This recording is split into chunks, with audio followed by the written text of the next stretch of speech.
एक बार की घटना है। महात्मा बुद्ध के सबसे प्रिय और करीबी शिष्य आनंद एक बार कहीं जा रहे थे।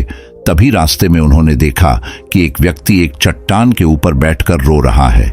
यह देखकर आनंद वहीं रुक गए और उस व्यक्ति के पास जाकर उसके दुखी होने का कारण पूछा। वह व्यक्ति अपने आंसू पोंछते हुए बोला, मैं यहीं पास के ही गांव का रहने वाला एक बदनसीब व्यापारी हूं। मैं जो भी काम करता हूं वह खराब हो जाता है। व्यापार के चक्कर में मैंने अपनी मां और पत्नी के गहने गंवा दिए, अपने परिवार को खो दिया और यहां तक कि अब तो मेरा घर और खेत भी गिरवी रखा है। मुझे तो लगता है कि मेरी किस्मत ही खराब है। उस व्यक्ति की बात सुनकर आनंद बोले, तुमसे किसने कहा कि तुम्हारी किस्मत खराब है? जरा मैं भी तो जानूं कि तुम्हारी किस्मत में क्या खराबी है। व्यक्ति बोला, पहले मैं खेती करता था, लेकिन हर साल उसमें घाटा होता था। कभी सूखा हो जाता तो कभी ज्यादा बारिश से फसल खराब हो जाती है। कभी आवारा पशु फसल को नुकसान पहुंचाते हैं तो कभी तरह तरह की बीमारियां फसल को बर्बाद कर देते। खेती से मेरे परिवार का गुजारा ठीक से नहीं चल पा रहा था, जिससे परेशान होकर मैंने खेती करना बंद कर दिया और व्यापार करने का निश्चय किया। मैंने पत्नी के गहने बेचकर अपना व्यापार शुरू किया, लेकिन मेरा व्यापार नहीं चला। शुरू में तो मेरे परिवार वालों ने मेरी आर्थिक मदद की, मेरा साथ दिया, लेकिन जैसे जैसे मुझे नुकसान होने लगा, मेरे परिवार वालों ने भी मेरा साथ त्याग दिया और मुझसे दूर हो गए। अब तो वह मुझे देखकर अपनी नजरें फेर लेते हैं और मुझे ही अपने परिवार की गरीबी और दुर्दशा का जिम्मेदार ठहराते हैं। अब तो मुझे अपना जीवन ही व्यर्थ लगने लगा है। अक्सर मेरे मन में ख्याल आता है कि अपना जीवन ही खत्म कर लूं, और मैं आज यहाँ आत्महत्या करने ही आया था, लेकिन हिम्मत नहीं जुटा पाया, इसीलिए इस पत्थर पर बैठकर रो रहा था। दूसरी तरफ मेरा एक मित्र है। हम दोनों ने एक ही साथ व्यापार शुरू किया था, लेकिन वह आगे निकल गया और मैं पीछे रह गया। मेरी इस असफलता की वजह से वह हर समय मुझे नीचा दिखाने का प्रयत्न करता रहता है और वह अक्सर मेरे घर आकर अपनी सफलता की बातें करता है। मेरे घर वालों को बताता है कि कैसे उसने इतनी मेहनत करके इतना अच्छा व्यापार बना लिया है, और वह अक्सर अपने फलते फूलते व्यापार के किस्से मुझे, मेरी पत्नी और मेरे माँ बाप को सुनाता रहता है, जिसे सुनकर मेरे घर वाले उसकी तो प्रशंसा करते हैं, लेकिन मेरी बुराई करते हैं। मुझे नकारा और कम दिमाग का कहते हैं। मेरी पत्नी और माँ मुझे बात बात पर ताने मारती है, जिससे मुझे बहुत दुख पहुंचता है और कई बार खुद की नाकामयाब पर क्रोध भी आता है, लेकिन मुझे समझ नहीं आ रहा कि मैं क्या करूं। यह सुन भिक्षु आनंद ने पूछा, तुम्हें किस बात का दुख होता है? अपने असफल होने का या फिर मित्र के सफल होने का?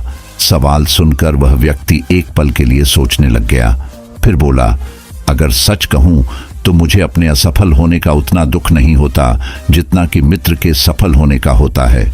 भिक्षु आनंद ने अगला प्रश्न किया, अगर तुम्हारा मित्र व्यापार में असफल हो जाता और तुम सफल हो जाते तो क्या तुम खुश होते? व्यक्ति ने कहा, हाँ, मुझे बहुत खुशी होगी। आनंद बोले, इसका मतलब कि तुम्हारी खुशी तुम्हारे मित्र पर निर्भर करती है। अगर वह चाहे तो तुम्हें खुश कर सकता है, और अगर वह चाहे तो तुम्हें दुखी भी कर सकता है। तुम स्वयं से ना तो खुश हो सकते हो और ना ही दुखी हो सकते हो। भिक्षु आनंद की बातें सुनकर व्यक्ति कुछ देर के लिए सोचने लग गया और फिर बोला, आपकी बातें सुनकर मुझे कुछ आशा बन रही है। तभी भिक्षु आनंद ने कहा, जब हम किसी से आशा बांध लेते हैं तो उस पर निर्भर हो जाते हैं, फिर हमारी खुशी और दुख भी उसी पर निर्भर करने लगते हैं। इसीलिए सबसे बेहतर है कि तुम स्वयं से आशाबंद हो। जब तुम ऐसा करोगे और साथ ही पूरी मेहनत और ईमानदारी से काम करोगे तो तुम्हें सफलता अवश्य प्राप्त होगी। तुम्हें लगता है कि तुम्हारा मित्र तुम्हें नीचा दिखाने आता है, दुखी करने आता है, पर अगर ईमानदारी से विचार करो तो वह बातें तो सच्ची ही कहता है। वह अपने संघर्ष और अनुभव की बातें बताता है, तो उन बातों से बहुत कुछ सीख सकते हो। तुम्हें तो इसके लिए उसका धन्यवाद करना चाहिए कि तुम्हें घर बैठे इतने सारे अनुभव मिल रहे हैं। तुम उन अनुभवों का लाभ उठाओ, नई शुरुआत करो, ईमानदारी से कर्म करते जाओ, हार मत मानो। एक दिन तुम्हें सफलता जरूर मिलेगी। आज तुम जिसे अपना बुरा वक्त या बुरी किस्मत कह रहे हो, एक दिन यह बदल जाएगी और इसी के साथ तुम्हारे सोच और विचार भी बदल जाएंगे। और देखना, जब तुम्हारा अच्छा समय शुरू हो जाएगा तब तुम्हारा मित्र भी तुम्हें अपनी सफलताओं की कहानियां नहीं सुनाएगा। तब वह तुम्हें अपनी असफलताओं और परेशानियों की बातें सुनाएगा ताकि तुम उसकी बातें सुनकर भ्रमित हो जाओ, तुम्हारा आत्मविश्वास डगमगा जाए और तुम गलत निर्णय ले सको। लेकिन उस समय भी तुम्हें अपने ही बुद्धि का प्रयोग करना होगा, स्वयं पर विश्वास रखना होगा। जिस प्रकार तुम्हारा मित्र आज तुम्हें दुखी करने आता है, वैसे ही वह उस समय भी तुम्हें दुखी करने आएगा, क्योंकि जिस तरह उसे दुखी देखकर तुम्हें मजा आता है, ठीक उसी तरह उसे भी तुम्हें दुखी देखने में उतना ही मजा आता है। व्यक्ति ने कहा, आपने सही कहा मुनिवर, लेकिन मेरा सबसे प्रमुख दुख यह है कि मेरे परिवार के लोग भी इसमें शामिल हैं।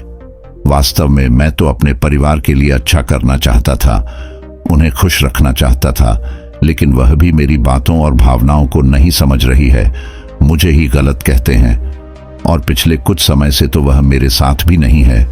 भिक्षु आनंद ने उस व्यक्ति को समझाते हुए कहा, हम हमेशा चाहते हैं कि हम जो कुछ भी करें लोग उसके लिए हमारी प्रशंसा करें, लेकिन आमतौर पर ऐसा नहीं होता।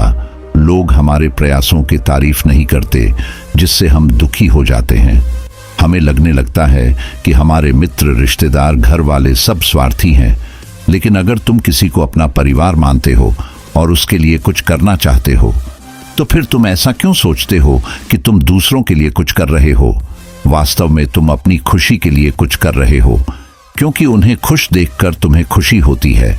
अगर ऐसा करते समय यह मानकर चलते हो कि तुम दूसरों के लिए कुछ कर रहे हो तो तुम दुखी रहोगे, लेकिन अगर तुम्हें लगता है तुम स्वयं के लिए कर रहे हो तो तुम खुश रहोगे, क्योंकि जब हम स्वयं के लिए कुछ करते हैं या करना चाहते हैं तो हमें इसके लिए सांत्वना की जरूरत नहीं होती। भिक्षु आनंद की यह बातें सुनकर उस व्यक्ति के चेहरे के भाव पूरी तरह से बदल गए। उसने कहा, आप सही कह रहे हैं मुनिवर, मैं समझ गया कि अब तक मेरी किस्मत इसीलिए खराब थी क्योंकि वह दूसरों के हाथों में थी, लेकिन अब से मैं अपनी किस्मत को अपने हाथों में रखूंगा। फिर से प्रयत्न करूंगा, पूरी लगन और ईमानदारी से काम करूंगा और जब तक सफलता नहीं मिल जाती चैन से नहीं बैठूंगा। उस व्यक्ति की बात सुनकर भिक्षु आनंद मुस्कुराए और उसे एक छोटी सी डिबिया देते हुए कहा, इस डिबिया को हमेशा अपने साथ रखना। इसमें एक ऐसा मंत्र है जो तुम्हें किसी भी दुख से भी बाहर निकाल लेगा, लेकिन इस डिबिया को तभी खोलना जब तुम्हारे सारे रास्ते बंद हो जाएं, कोई उम्मीद नजर ना आए और तुम्हें लगने लगे कि सब व्यर्थ है, यह दुनिया व्यर्थ है और यहां रहना भी व्यर्थ है। व्यक्ति ने भिक्षु आनंद का धन्यवाद किया और उस कहानी को लेकर अपने घर वापस आ गया। उसने नए उत्साह के साथ दोबारा अपने व्यापार की शुरुआत की और इस बार उसका व्यापार चल निकला। अपनी मेहनत और लगन के बल पर बस कुछ ही सालों में वह एक महान व्यापारी बन गया।